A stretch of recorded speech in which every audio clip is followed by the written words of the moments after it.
great pleasure to welcome Tatiana Sánchez Parra to our last seminar. She'll be presenting her book, Born of War in Colombia, Reproductive Violence and Memories of Absence, which comes out of her PhD in sociology from the University of Essex.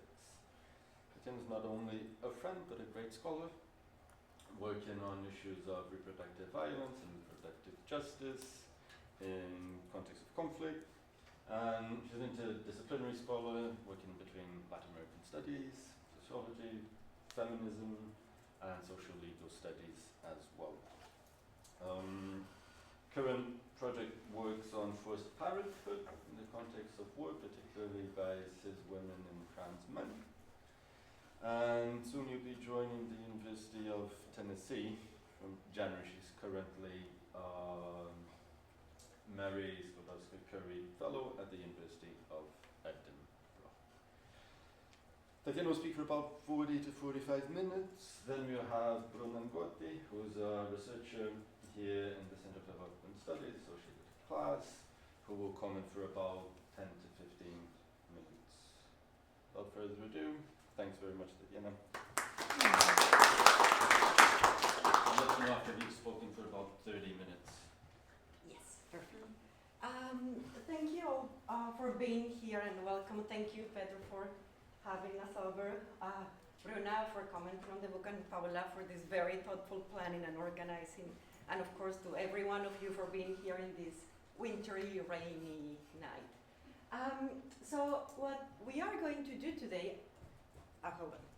So I'm going to talk about my book, Born of War in Colombia, Reproductive Violence and Memories of Absence. And this book is the result of around 8 years of feminist ethnographic work where I have followed whispers about people born as a result of conflict-related sexual violence in Colombia.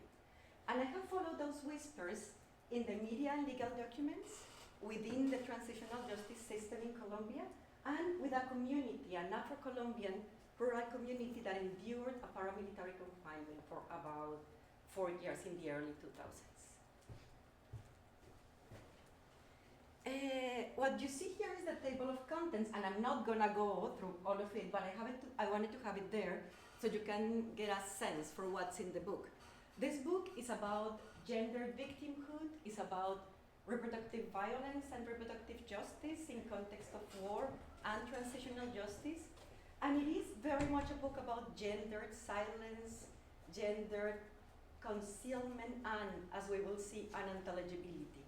And what I do in the book is I ask why, despite the many forms in which these children born as a result of conflict-related sexual violence are visible in the country, they somehow remain unseen to the eyes of people who are trying to understand and make sense of war in the country.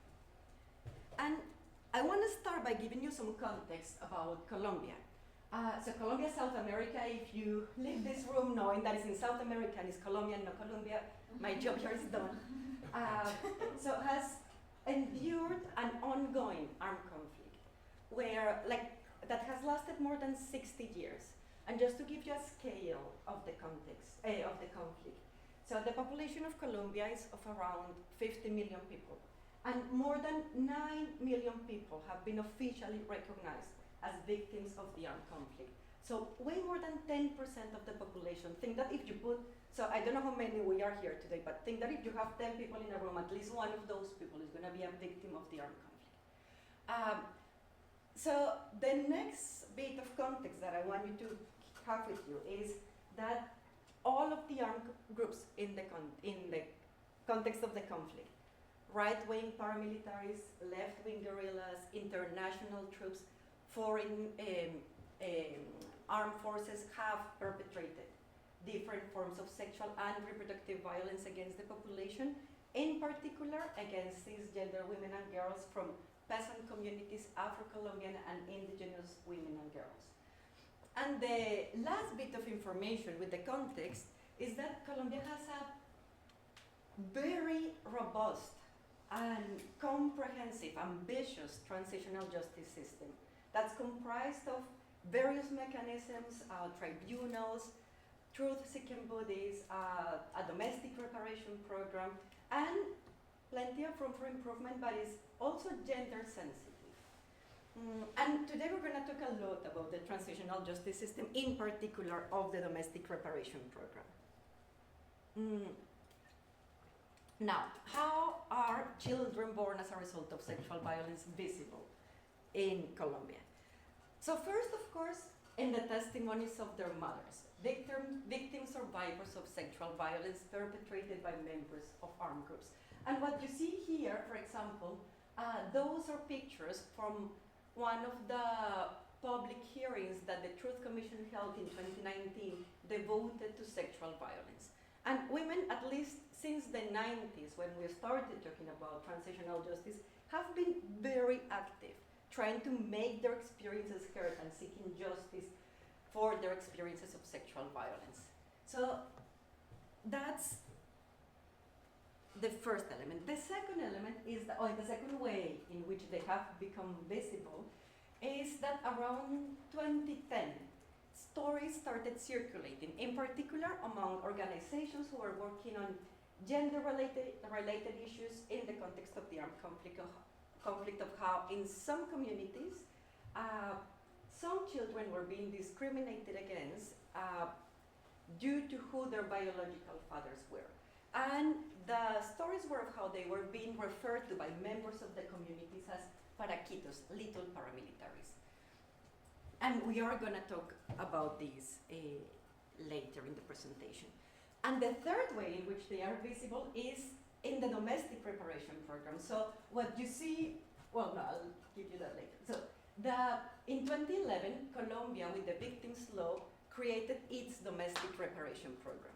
And with it, it became the first country in the world to recognize children born as a result of sexual violence as direct victims of the conflict, entitled to integral reparations. So that's measures of compensation, satisfaction, rehabilitation.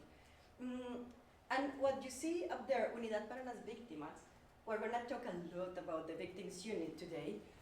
The Victims Unit was the agency that was created to design and implement the domestic reparation program. So it's an important actor in this conversation that we are having. Now, what I've seen in my research is that despite all of those forms of visibility, these children born as a result of sexual violence remain unseen, like they are not part of the human rights agendas of the country, they are not part of the transitional justice agendas. So it's like they are, they are there. We know that they are part of their mothers' lives. We know that they are complex members of their communities. We know that they are part of this legal framework, and yet we don't really seem to see them as independent subjects.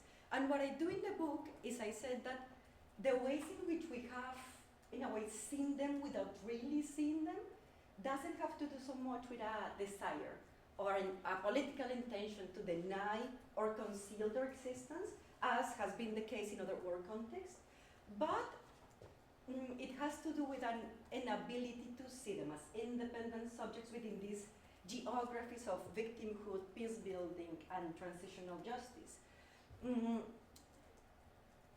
And what I wanna show you today is how the frameworks through which we have approached them have created different layers of unintelligibility. So we see them, but we don't see them as independent subjects. We see them in relation to something else, as we will see today.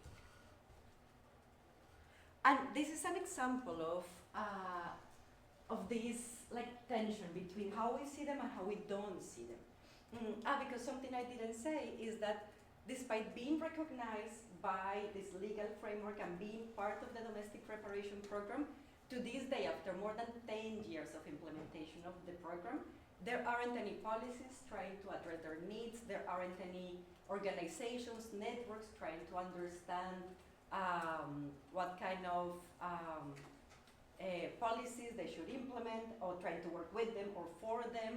And there is a huge knowledge gap regarding not only where they are, but their situation in general. So this is an example that I wanted to show you. So I said at the beginning that we have in the country more than 9 million people recognized as victims in general, more than 38,000 people recognized as victims of sexual violence, around 900 people recognized under the category of children born as a result of sexual violence.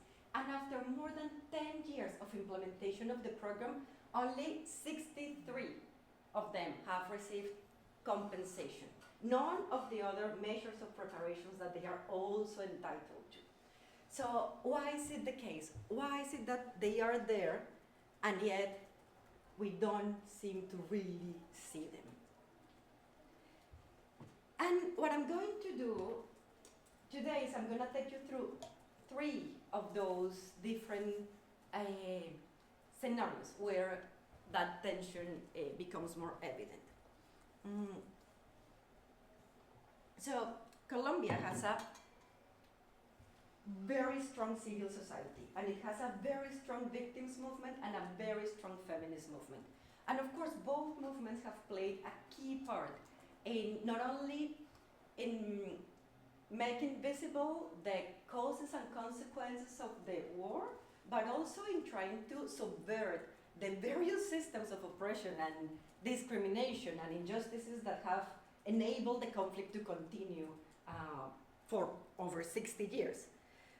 But we're going to focus on the feminist movement. So what I found in my research is that the feminist movement has invested its resources on 2 fronts.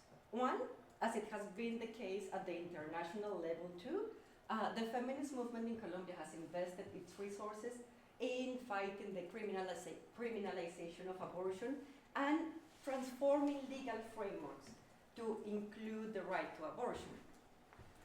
On the other hand, the feminist movement has also invested its resources in fighting conflict-related sexual violence and not only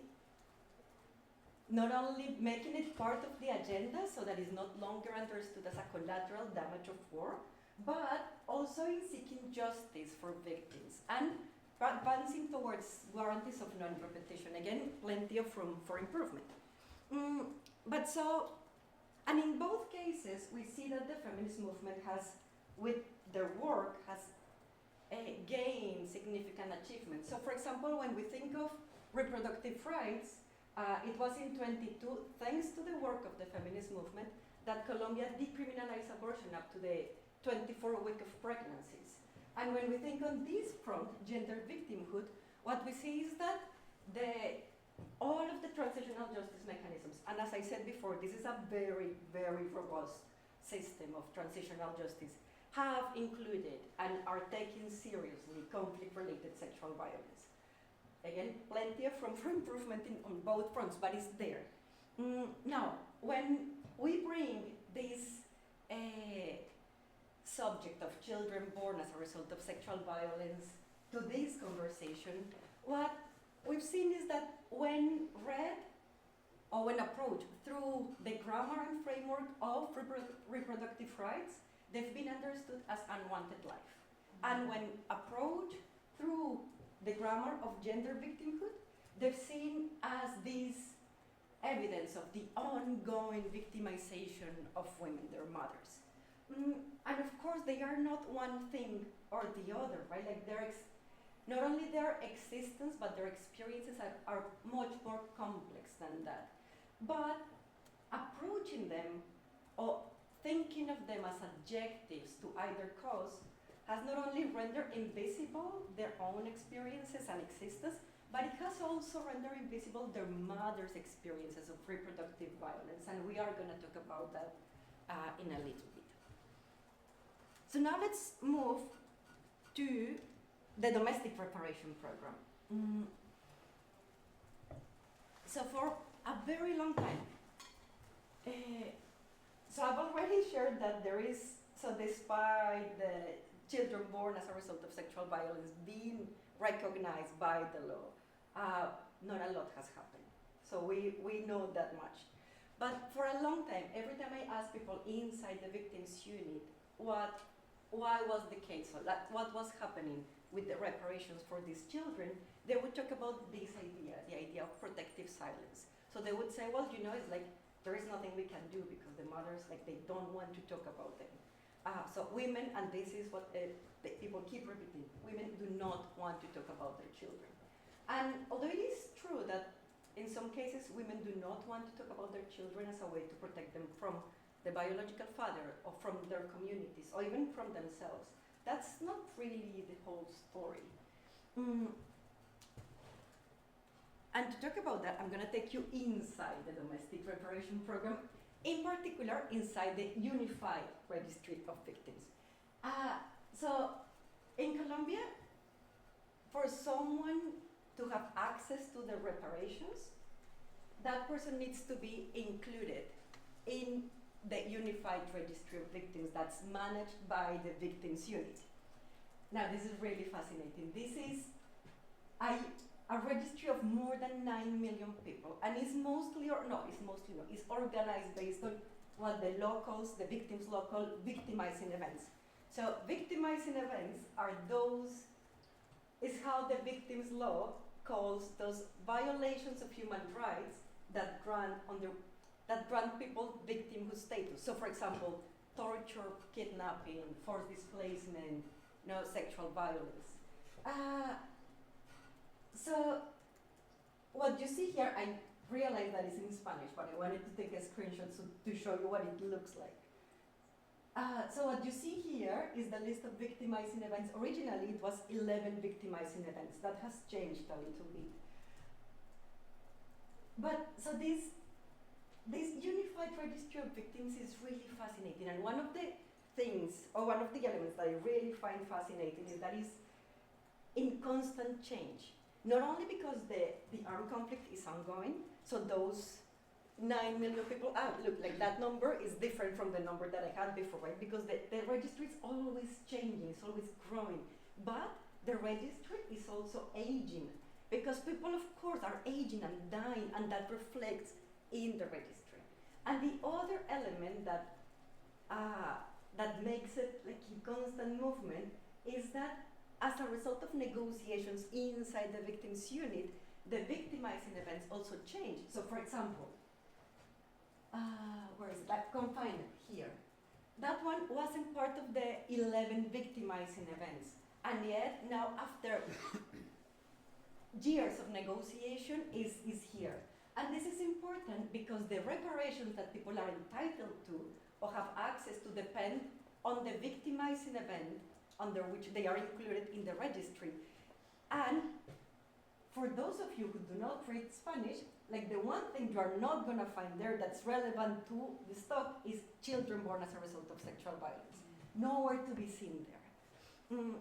So where are they? And the story goes that in 2015, two people, national offices of the victims unit in Bogota, two people walk inside a lift.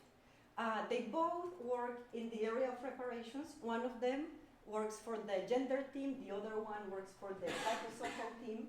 And they walk inside the lift and they start talking. And they realize that after around 4 years of implementation of the law, of the program, they hadn't received a single claim for reparations for children born of sexual violence. And by then, they already had around 20,000, I think, victims of sexual violence in the registry. And so they wonder why, and then they go to the registry area, and they start talking to the people there.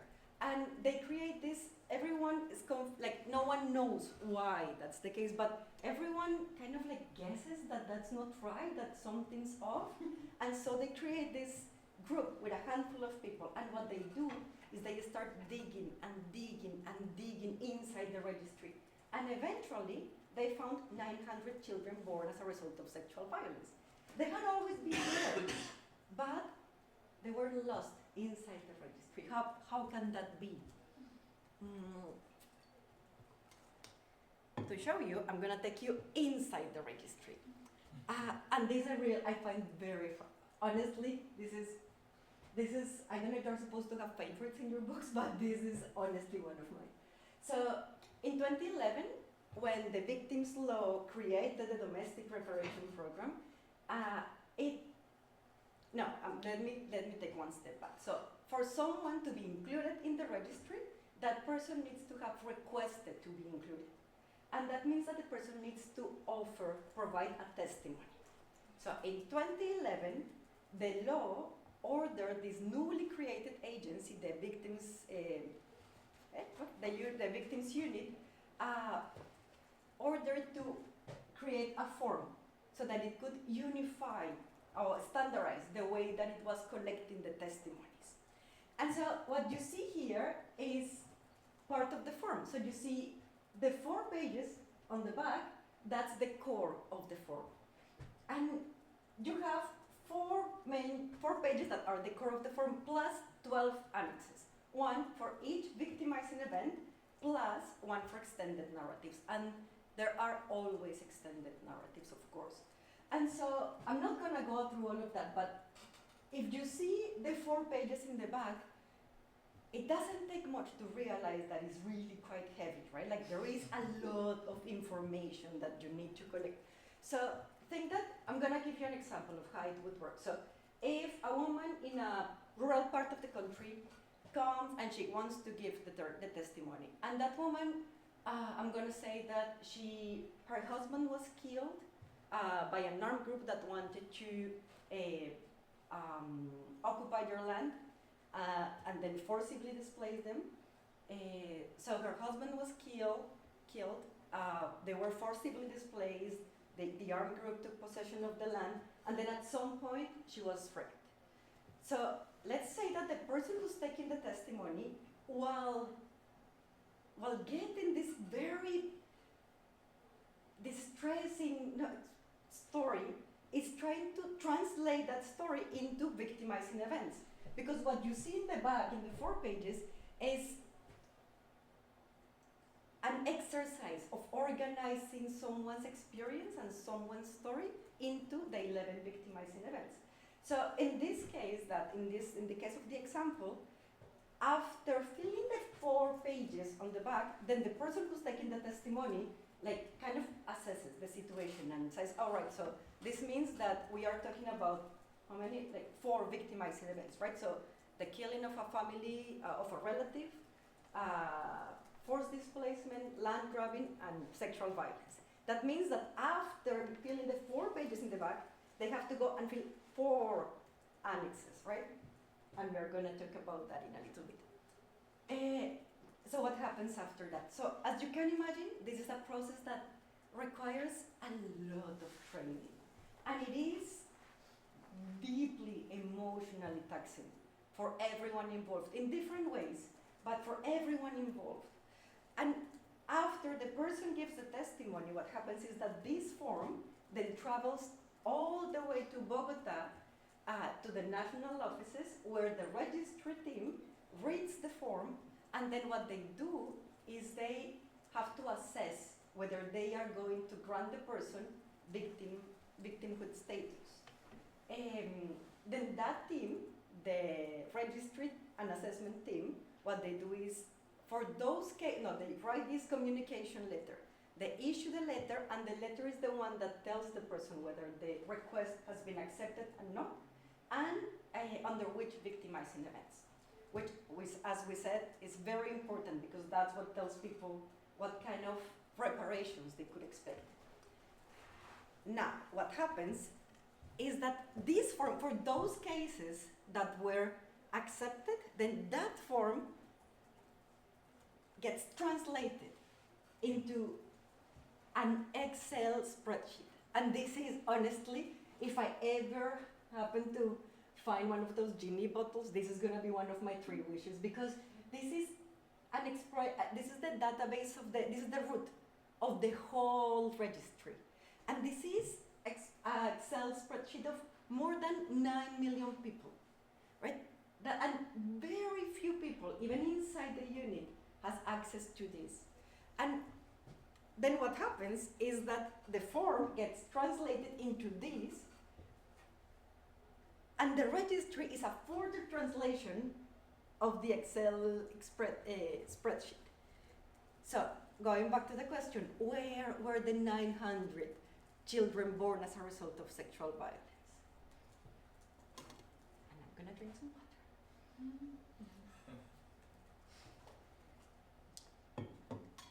So let me take you back to the form. So what you see here is Annex 3.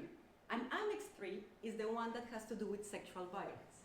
And again, I'm not gonna go through all of the details, but you can tell that it really requires a lot of very detailed information on things like the different forms of sexual violence that violence that the person experienced, the people who are involved, dates, actors. So it's really a lot of information.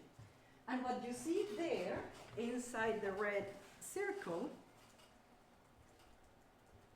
says, find out if there is any child born of sexual abuse. If so, register the details of the child in the following space. Make sure that this information is also recorded in the characterization table page 2, which is here. So what happened is that people collected the information and women talked about their children. And that's where they were, but no one knew what to do with that. And in the exercise of translating,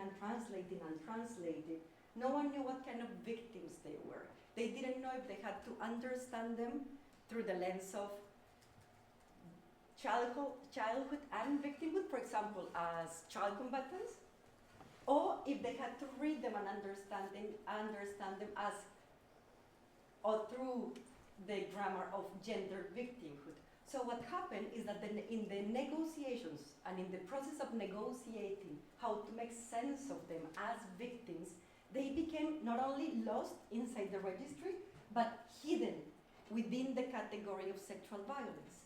So those 38,000 people that I've mentioned many times now, that's where they are. So those 900 people are hidden there inside the category and the bureaucracies. The bureaucracies of reparations for victims of sexual violence. But what does that mean? So what we've seen, I'm going to talk about two different things. So one is that when we think of that, then of course, very often I've jumped to this is so neglectful and irresponsible and all of that. But then what we've seen is that for the last 10 years, this newly created agency, the Victims Unit, was put in charge of creating this massive victimhood system, and they had to start from scratch. Like when they started in 2011, the only thing they could work with was this census of around 2 million people by then, or forcibly displaced people.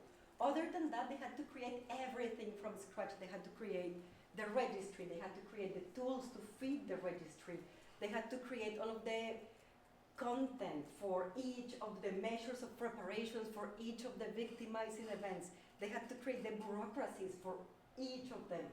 And of course, and again, keep in mind the scale of the conflict, right? And that is ongoing. So, and for each of the victimizing events, they were drawing on different pools of knowledge and expertise, including the ones of victims. But there was nothing they could work with in the case of children born as a result of sexual violence. And so what they did is they brought these two groups of expert knowledge. They brought the people who were working with childhood and conflict, and they brought the people who were working with sexual violence. And then in those negotiations, what won was, and it makes sense, was protecting and respecting the pace and the healing process of women. Now, that's where the conversations were left. However, in the meantime, what has happened, and I'm not going to go through all of that, but what has happened is that first they haven't received the reparations they are entitled to and urgently need, but also that women, their mothers, have been given the responsibility of getting access of fighting the system and understanding how to navigate it so that their children can have access to the reparations that they need. And also they have been blamed for their children not having received access to the reparation. Now remember this thing of the protective silence. And all of this has happened without any kind of support. So women haven't received any kind of emotional, psychosocial, spiritual support to deal with their unwanted pregnancies and with the relationship with their kids. So it's like everyone is kind of like on hold, but the women and the children. And I'm gonna move to the community of San Miguel, which is where I did most of the field work with women. So let me introduce you to San Miguel. San Miguel is an Afro-Colombian community that endured a paramilitary confinement of around 4 years in the early 2000s. So, at some point in the early 2000s, a group of around 500 men arrived and they established the training and storage base in the rural school of the community. And from there, they operated to the rest of that part of the country, perpetrating all sorts of atrocities, massacres, torture, displacement, sexual violence. But the story of San Miguel is not a story of displacement. As I said before, it is a story of confinement. So what happened is that paramilitaries imposed a very specific social order. They had very strict curfews, checkpoints, and they imposed the order for people to sleep with the doors of their houses open so that they could come in at any point and just make use of everything and everyone. For women, so women had to cook for them, they had to do laundry for them, and of course sexual violence became part of people's everyday lives. And not necessarily sexual violence, but the threat of sexual violence became part of this social order. And as a result of that, of course, many women became pregnant and many continue with the pregnancy and many are parenting, well, some are parenting the children that were born as a result of paramilitary sexual violence. The paramilitary demobilization was in December 2004. And a couple of years after that, well, more than a couple of years, in around 2010, these stories started circulating that I mentioned before, of how in the community, some people were referring to the children as little paramilitaries, paraquitos. And I traveled to San Miguel following those whispers that I thought would take me to the children. But what happened is that when I arrived, I lost track of the whispers. And I started walking the dirt paths, I started going up and down the hills. I met their neighbors, I met their grandparents, their siblings, their mothers. And I mean, eventually I also met them, right? These young people born as a result of sexual violence. And yet I could not really see them because that label that I assumed would make them visible was long gone. That doesn't mean that they were not understood as these complex members of the community. And of course I had done my homework, so I had done my lit review. And what has happened in other war contexts, like in Rwanda or Bosnia-Herzegovina, Uganda, is that these children are discriminated against because they are this unwanted other. No? They are believed to reproduce the fathers, the biological father's ethnic group, or they are believed to be extensions of the armed group, or they are believed to reproduce what people understand as the biological father's like evil, right? And of course that denies women any kind of power to transmit identity to the children. But that's not really the case in Colombia.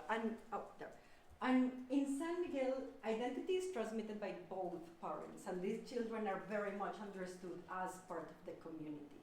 And yet there was something there, something that made them, again, complex members of their communities. And time and again, what I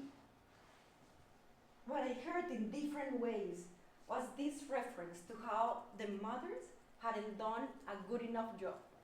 And that was used both as a way to explain what people understood as their unacceptable behavior, but also as exoneration for that behavior in an interesting way. And it's not that people denies that there was sexual violence during the paramilitary confinement, that's very much acknowledged, and yet women are expected to perform what's supposed to be their natural role, motherhood. So despite all of their experiences of the armed conflict, despite their pregnancies, despite like parenting the children who very often resemble the perpetrator, women are expected to be loving, to look after their children in this context of scarcity and militarization, and I mean increasingly also environmental devastation. So let's go back to the fading of the label for a moment, because I think there is something very interesting in these tensions between what makes someone visible and then what we stop seeing when that label disappears or vanishes, right? Because we see, of course, that the fading of the label freed the children from this cruel association, and we can only but celebrate that. But at the same time, it created this illusion. And this illusion that these children are like any other child their same age, and now they are in their 20s.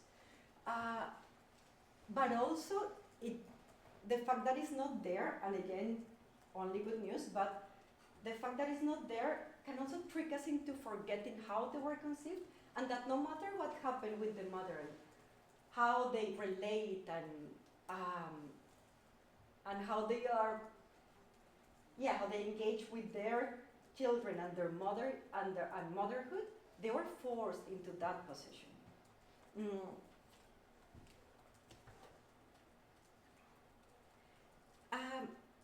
And of course, as I said before, that illusion is kind of like conjured through this naturalization of the expectation of motherhood. So, and going back to the beginning of the presentation, we need more complex frameworks to understand the experience not only of these young people who are born of sexual violence, but also to understand what has happened with the experiences of those women who became pregnant, that for many reasons continue the pregnancies and are parenting or not their children. So we need to think beyond the grammars of gender victimhood and beyond the grammars of reproductive rights.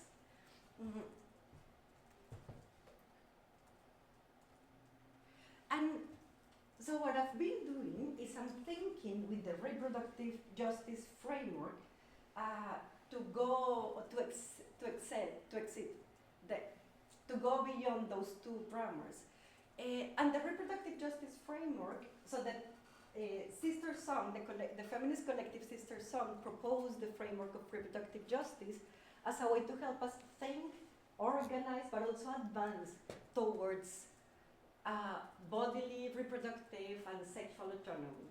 And that includes the right to have or not have children, but also the right to be able to enjoy pregnancies and give birth in contexts free from oppression and violence. Like, think of Gaza at the moment, right? Like, and it also includes the right to be able to parent our children, our families, in dignified environments. So what does that mean? And they urge us to consider the conditions under which those sexual and reproductive and bodily autonomy are expected to be exercised. And so I want to bring your attention to this quilt that I have here. Because so this is part of my current project, where I've been using this framework of reproductive justice to take seriously this invitation that they have extended. And what I've done is to consider what it means to think of the armed conflict not as events that happen around people's lives, but as these systems, the conditions under which people develop their gender identities, under people fall in love, under people like transform their practice of intimacies, and of course of procreation. And so what I've done in my research is and I'm working, as Pedro said, with 4 cisgender, Afro-Colombian cisgender women and an Afro-Colombian transgender man who became pregnant as a result of sexual violence perpetrated by members of different armed groups. And what we are doing is we are using storytelling as a space for as a space for encounter of worlds, like theirs and mine, as Donna Haraway calls it, where they are bringing their notions, practices of sexuality, intimacy, procreation, care, beyond, not as victims of sexual and reproductive violence, as Afro-Colombian women who have also had direct experiences of the armed conflict. And I'm bringing my categories of reproductive violence, reproductive justice, and what we are doing is we are we are sharing stories of their reproductive journeys, and we are using the written word, but also like patchwork and drawings and embroidery to transmit different levels, different layers of those experiences. And what I have here is a quill that we've been weaving together, and so this year, we had this wonderful opportunity to have an exhibition with the pieces of the artwork that we've created together at the National Museum of Colombia in Bogota. And then so the exhibition ran, when was it? May? So it was open for a month, and we had more than 9,000 people coming and engaging with the stories. I mean, and of course, everyone engages in different ways, right? But they came, and many of them joined us in weaving this quill together. And what you can see here in some of them are like reproductions of the work, of the artwork that we created with the women and the men, like here. But many of the other ones are things that people created during the many workshops that we had and started like weaving together. And so the reason why I wanted to bring it with me and I like to have it here is because I feel that by having it here, like as part of this conversation, is a way to bring you also, to make you part of this conversation, and hopefully hopefully have you on board so that you can like spread the word and like continue talking about these issues of reproductive justice and reproductive violence beyond the grammars that we have been like constrained to think about. I got confused with the grammar. Okay, we can talk about the quilt more later. I forgot what I was going. Thank you.